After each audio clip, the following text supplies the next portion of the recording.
নিৰ্বাচনী বিধি উলংঘা হোৱাটো ভাৰতীয় জনতা পাৰ্টিৰ বাবে তেনেই সাধাৰণ কথা। এয়া তেওঁলোকৰ স্বভাৱসুলভ নীতি। যিটো গুৰুৱে কৰিব সেইটোতো শিষ্যই কৰিবই। 2019 চনত আপোনালোকে নিশ্চয় মনত আছে, ভাৰতীয় জনতা পাৰ্টিয়ে পুলৱামা ঘটনাত নিহত হোৱা ভাৰতীয় সৈন্যসকলৰ ওপৰত নিৰ্ভৰ কৰি নিৰ্বাচনত ভোট ভিক্ষা খুজিছিল, যিটো ভাৰতীয় প্ৰধানমন্ত্ৰী নৰেন্দ্ৰ মোদীদেৱে কৰিছিল। সেইটো নিৰ্বাচন আয়োগৰ নীতি নিয়মৰ বাহিৰত আছিল, নিৰ্বাচনী বিধি উলংঘা কৰি কামটো কৰিছিল।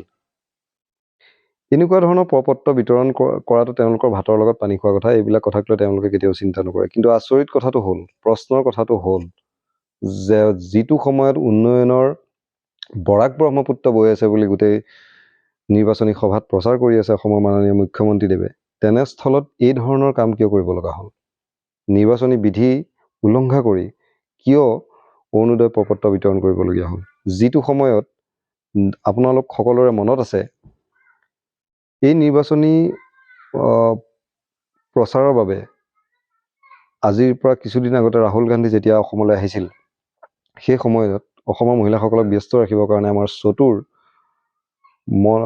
মুখ্যমন্ত্ৰী হিমন্ত বিশ্ব শৰ্মাদেৱে আমাৰ মহিলাসকলক গভীৰ ৰ'দত পঞ্চায়তত নি খাৰা কৰি ৰাখিছিল। 60 ঊৰ্ধৰ, 50 ঊৰ্ধৰ, 40 ঊৰ্ধৰ মহিলাসকলক নি খাৰা কৰি ৰাখিছিল, যাতে ৰাহুল গান্ধীৰ সভাত ভাগ ল'ব নোৱাৰে। আচৰিত কথাটো হ'ল, আজি সেই ঠিক তেনেকুৱা ধৰণৰ এখন প্ৰপত্ৰকে তেওঁলোকে ঘৰে ঘৰে বিতৰণ কৰিব পৰা হ'ল। এই কামটো সেই সময়ত কৰিব নোৱাৰিলেহেঁতেন নেকি? সেই সময়ত কিয় ইমান মহিলাসকলক কষ্ট দিয়া হৈছিল? লাখপতি বনাব, কোটিপতি বনাব, এনেকুৱা ধৰণৰ নাটক কিছুমান ৰচি মহিলাসকলক নি খাৰা কৰি ৰাখিছিল। আৰু আমাৰো মহিলাসকল এনেকুৱা ধৰণৰ এতিয়া বৰ্তমান সময়ত মানে অনভিজ্ঞ কিছুমান মহিলা এনেকুৱা আছে, যিসকল মহিলাই এই কথাটো বুজি পোৱা নাই যে চৰকাৰখনে আমাক কি ধৰণে বুৰ্বক বনাই আছে। বৰ্তমান সময়ত ছ'চিয়েল মিডিয়াৰ যুগ। প্ৰতিগৰাকী মহিলাৰ হাততে এটা নহয় এটা মোবাইল আছে, এণ্ড্ৰইড মোবাইল আছে, ঘৰত টিভি আছে। টিভিৰ কথাটো নকওঁ বাৰু, তেওঁলোকৰ সংবাদ মাধ্যমৰতো অলৰেডি বাই এণ্ড চেল চলি আছে, তো তেওঁলোকৰ কথা কৈ লাভ নাই। তেওঁলোকেতো যিটো চৰকাৰৰ পক্ষে হ'ব সেইটোৱেতো দেখুৱায়। কিন্তু সকলোখিনি জানে, মূল্যবৃদ্ধিয়ে কোঙা কৰি ৰাখিছে, তথাপিও কিন্তু মহিলাসকলৰ এনেধৰণৰ স্থিতি, এখন প্ৰপত্ৰক লৈ এখন অৰুণোদয় পাব নে নাপাব তাতো সন্দেহ আছে। প্ৰপত্ৰখনক লৈ মানে ঢাক ঢোল বজাই আছে। অৰুণোদয় কাইলৈ পাব বা নাপাব তাৰ কোনো গেৰেণ্টি নাই, কোনো নিশ্চয়তা নাই।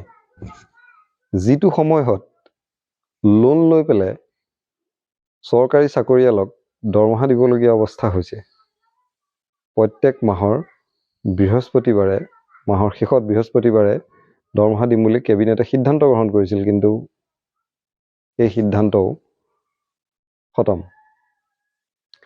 এতিয়া লোন লৈ পেলাই তেওঁলোকে দৰমহা দিবলগীয়া অৱস্থা, চিটুৱেশ্যন হৈছে। অসমৰ অৱস্থা ইমানেই বেয়া, ইমানেই মানে পানীত হাঁহ নচৰা অৱস্থা যিটো কয় নহয়, ঠিক তেনেকুৱা ধৰণৰ পানীত হাঁহ নচৰা অৱস্থা হৈ আছে। যেনেকে বাহিৰে ৰং চং ভিতৰে কোৱা ভাতুৰি, ঠিক তেনেকুৱা ধৰণৰ কথা হৈ আছে। কিন্তু গছৰ পৰাটো নানামে, গছৰ গুৰি কাট খাই পৰি যাওঁ হৈ আছে, কিন্তু গছৰ ওপৰৰ পৰা নানামে। তেওঁলোকৰ কথা হ'ল যে আমি জিকিম, 400 পাৰ হ'বই, কেনেধৰণে পাৰ হ'ব। এতিয়া আহোঁ মূল কথাটোলৈ, কি কাৰণত এই ধৰণৰ সিদ্ধান্ত গ্ৰহণ কৰিবলগীয়া হ'ল ভাৰতীয় জনতা পাৰ্টীয়ে। আজি দুদিনমানৰ আগতে সুপ্ৰিম কোৰ্টে এটা নিৰ্দেশনা জাৰি কৰিছিল যে ভিভিপিটৰ লগত প্ৰতিটো ভোটৰ মেটচ কৰোৱা হ'ব, তাৰপিছতহে নিৰ্বাচনৰ সিদ্ধান্ত গ্ৰহণ কৰিব পৰা হ'ব।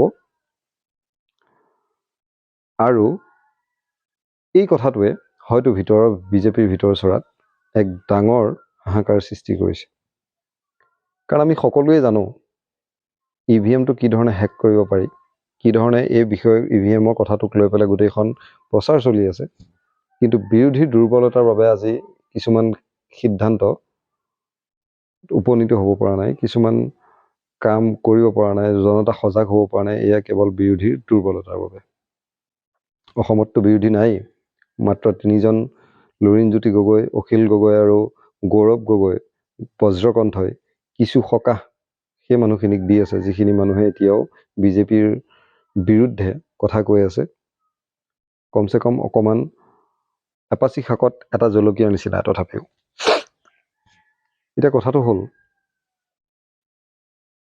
বিজেপি চৰকাৰে ভয় খাইছে নেকি? নিশ্চয় ভয় খাইছে, আৰু ভয় খাবলগীয়া কথা হৈছে।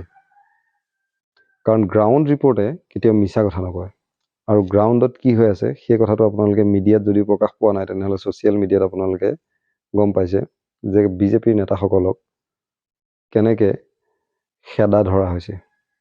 পহু খেদা যিটো কয়, সেই পহু খেদা দিয়া হৈছে জেগাই জেগাই। বে কৰি থকা এটাক দিছে আজি 2 দিনমানৰ আগতে টিয়কত, যিটোৱে বৰ বেয়াই থাকে। তাৰ বেয়নি ক'বত থাকিব নোৱাৰি, এনেকুৱাই বেয়াই থাকে। এই বেয়াই থকাটোক 2 দিনমানৰ আগতে টিয়কত খেদিলে বোলে।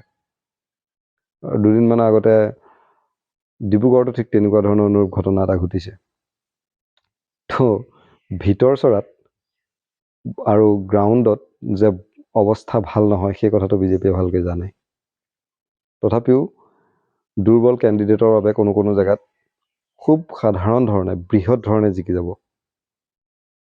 দুৰ্বল কেণ্ডিডেট প্ৰক্ষেপৰ কৰাটোৱে বিৰোধীৰ বাবে যে আটাইতকৈ ডাঙৰ মাৰাত্মক ভুল হৈছে, আৰু সেইটো কেলৈ কৰিছে আমিও জানো, যে কোন বিৰোধীৰ নেতা চৰকাৰৰ লগত মিলি এনেকুৱা ধৰণৰ কিছুমান কাম কৰি আছে, সেই কথাটো অসমৰ ৰাইজে ভালকৈ বুজি পায়, আৰু ইয়াৰ প্ৰত্যুত্তৰ পাব সকলোৱে। কিন্তু বিজেপিৰ দৰে শক্তিশালী দল এটা এনেকুৱা ধৰণৰ কাম কৰাটো অত্যন্ত ঘৃণনীয়, নিকৃষ্ট, লজ্জাজনক। আশা কৰোঁ নিৰ্বাচন আয়োগে এনেকুৱা ধৰণৰ সিদ্ধান্তবিলাকক দেখি চকু দি তীক্ষ্ণ নজৰেৰে চাই সেই সিদ্ধান্তবিলাকক লৈ কিবা এটা গুৰুত্বপূৰ্ণ পদক্ষেপ গ্ৰহণ কৰে যেন, আৰু ইয়াৰ ওপৰত কঠোৰ ব্যৱস্থা গ্ৰহণ কৰে যেন।